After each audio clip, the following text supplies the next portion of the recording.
Thank you, Brother Chimeng, for the kind words and for the opportunity to say a few words at this May Day rally. It's been 2 difficult and unforgettable years fighting COVID-19 together.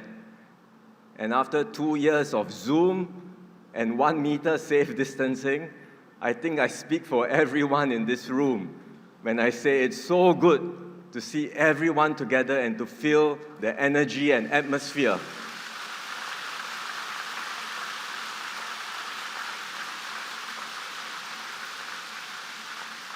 I'm glad we were able to ease our safe management measures decisively just a few days ago, in fact. But please do not get the wrong impression. We did not do that just for this event.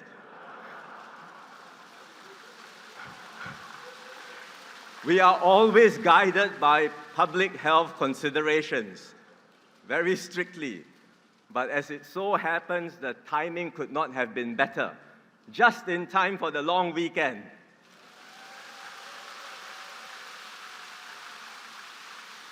So let me wish all of you a very happy May Day, and to all our Muslim friends, Selamat Hari Raya Aidilfitri in advance too.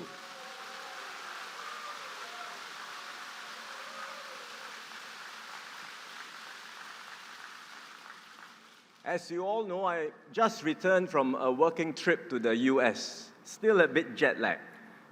When I was there, one issue that dominated the headlines was the unionization efforts at Amazon. You may have read about this. Workers at Amazon had succeeded in unionizing 1 warehouse, just 1 warehouse. But already the company was pushing back and contesting the outcome in court. And similar fights are taking place across other major US companies. You can't imagine this happening in Singapore. And it reminded me of how unique and precious a situation we have here. And the key reason for this is the strong partnership between the PAP and the NTUC. Even before independence, our first generation of PAP leaders and unionists were part of the same movement. They had one common overriding aim, and that was to fight to improve the lives of our workers. Of course, the 1960s were the crucible years. The PAP prevailed in the political arena, and because it did, the NTUC also prevailed in winning the hearts and minds of workers. From those early years, we forged our distinctive model of tripartism, where unions partnered the government and employers, and the tripartite partners became co-drivers of Singapore's development. And today, tripartism remains the cornerstone of the Singapore way, which means we may have differing interests from time to time, but we do not clash and grind against each other in a zero-sum game. Instead, we learn to accommodate, to give and take, and find common ground. And in the process, we build closer relationships with one another, we strengthen trust, and we move forward together. And many of us here, perhaps around my age or younger, we did not live through these difficult founding years. But we are the direct beneficiaries of tripartism. Our formative experiences were not of the fierce and fearsome battles and race riots of the 1960s. Instead, we experienced directly how progressive social and economic policies could uplift everyone. Everyone, regardless of race, language, or religion, regardless of social background. My own life story illustrates this. I come from an ordinary heartland family in Marine Parade. Remember a decade ago what DPM said about every school being a good school? That to me was not a slogan, it was a lived experience.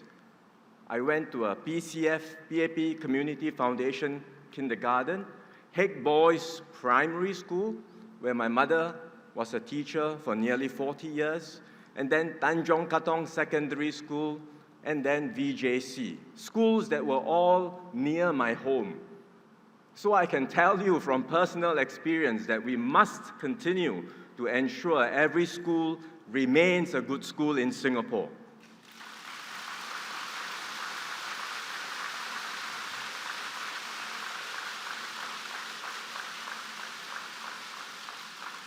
I have experienced firsthand the benefits of inclusion and equal opportunities.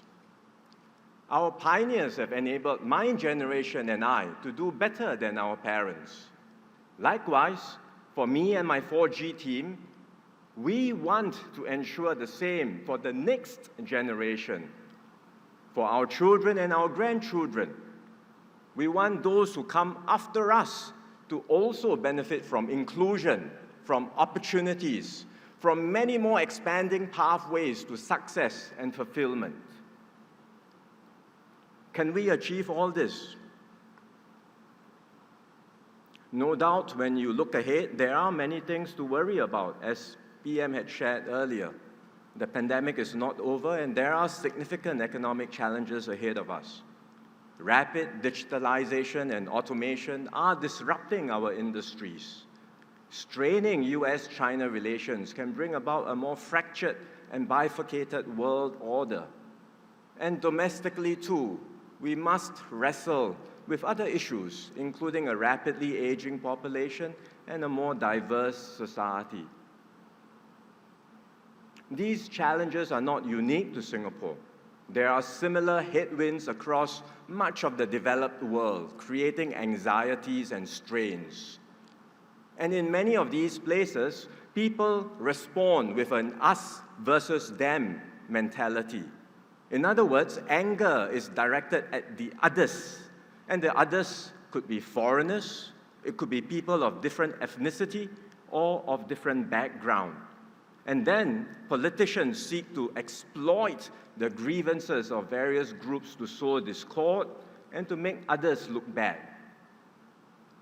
And as a result, as we can all see, many of these societies have become more insular, polarized, and divided. Naturally, when you look at all this, some worry about Singapore's future, and they ask, if large economies like the US and EU are already struggling to solve these problems, what chance does a little red dot like Singapore have? Of course, no one can guarantee that Singapore will do well in this more uncertain and volatile future. But what gives me confidence is what we have been through these last 2 years. We lack the resources of larger countries. We've had to import vaccines, food, energy, and many other essential supplies. But we were able to adapt and adjust quickly as we learned more about the virus and how to protect lives and livelihoods. And above all, throughout this period, we kept faith with one another, and we maintained our solidarity and trust in each other. And that's how we attained good outcomes. We've kept COVID-19 deaths at one of the lowest rates in the world, and we've enabled employment and incomes to recover quickly to pre-COVID levels already.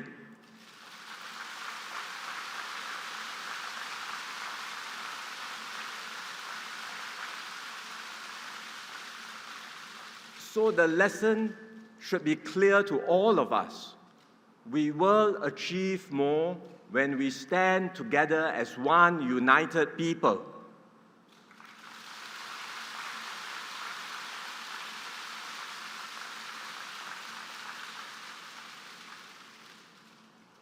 I recently had a dialogue with some young people. It was organized by the SG100 Foundation. And in case you have not heard about this, the foundation is a ground-up effort. It started after 2015 when we had SG50, and it aims to engage and mentor youths and empower them to work towards SG100. And I was especially encouraged by the grit and resilience shown by all our young people at the forum. Now, SG 100, of course, is a long time away. I will be more than 90 years old then. That's if I'm lucky to be still around. But let's take SG 75 as an intermediate milestone. That's in 2040. I am 50 this year. I will be 50 this year, to be precise. I've committed all 25 years of my working life so far to public service, 14 in the civil service and 11 in politics. By 2040, I will be close to 70 years old. Now, as I've said before, I don't know if the PAP will win the next general election, let alone if I will still be in office in 2040. But I give you my word, whatever lies ahead, I will give every ounce of my strength to this movement together with my comrades in the 4G team.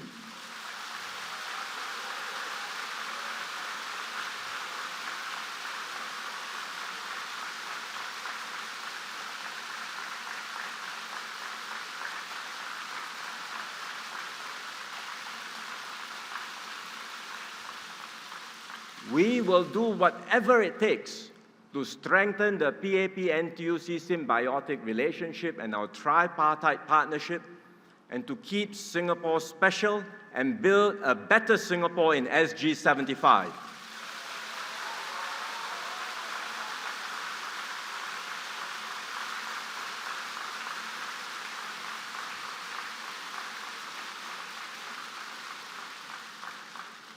Earlier in this year's budget, I spoke about the need to chart a new way forward in a post-pandemic future. In the budget, I introduced several measures to invest in our children, to support families toward home ownership, and to uplift lower-wage workers. In particular, as Brother Chi Meng said just now, he had briefed me about the efforts of NTUC to upskill workers and the positive impact of the company training committees, or the CTCs. And that's why I decided to provide additional resources to the NTUC to scale our workforce transformation efforts, and I'm very happy to hear the details shared by Brother Chi Meng just now. Please make good use of the funds that have been allocated.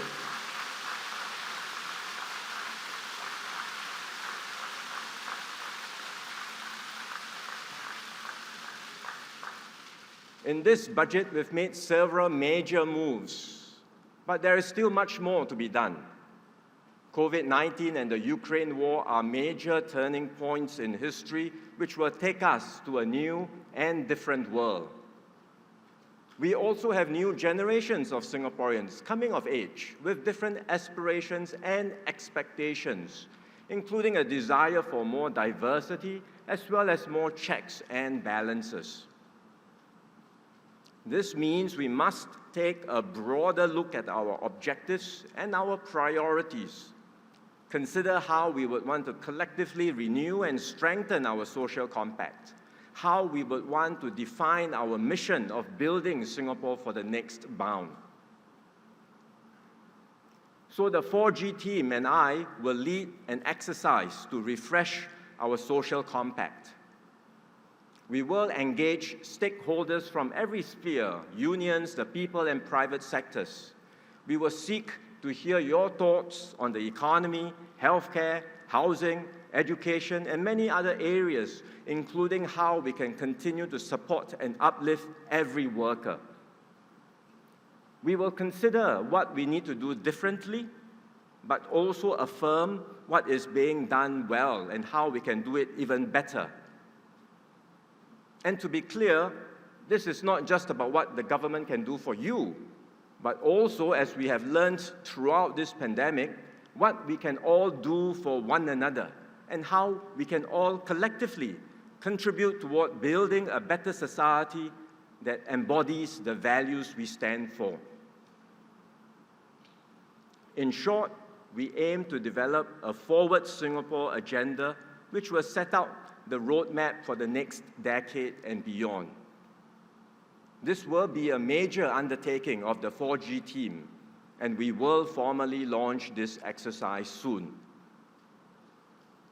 I am sharing this with you today to seek the labor movement's full participation and support for this exercise, because the NTUC embodies the aspirations and concerns of all our workers. We wouldn't be here today without the NTUC, and we cannot get to a better place tomorrow without your support.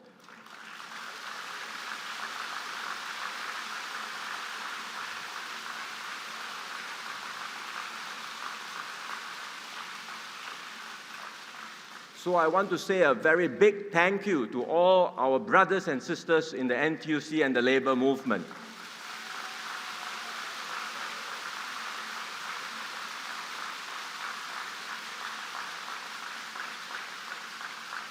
Let's continue to work together, the PAP and the NTUC and all our tripartite partners, to refresh our social compact and take us forward into our next phase.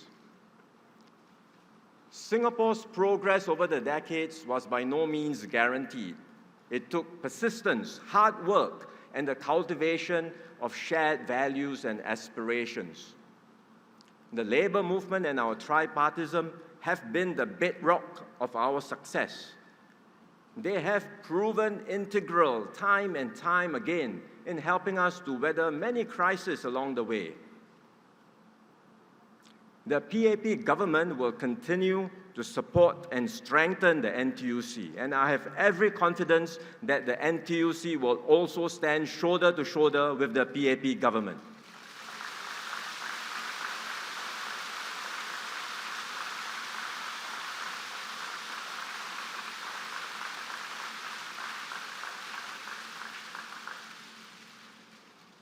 There is no ready blueprint for the Singapore of tomorrow. But if you ask me, I would like to see a fairer, greener, and more inclusive Singapore that we will always be proud to call home. A home where everyone is accepted and valued and treated equally and with respect, no matter their background or station in life. A home where everyone can live with dignity and flourish in their own way and at their own pace, regardless of their starting points. Now, going from this reality to this ideal to reality will require more than my own personal hopes. It's about what we can and must do as a people together. And we can take heart that we are moving forward from a strong foundation with trusted partners like the NTUC, who share with us the unwavering conviction that we must always do right by Singapore and our fellow Singaporeans. So to all my brothers and sisters in the labor movement, all our tripartite partners, I look forward to walking this journey with each and every one of you by my side. Let's engage our fellow citizens and draw on our shared aspirations, hopes, and dreams for the future. Let's chart our new way forward together and keep the Singapore story going for many more generations to come. Happy May Day. Thank you very much. Thank you, Minister Brother Wong.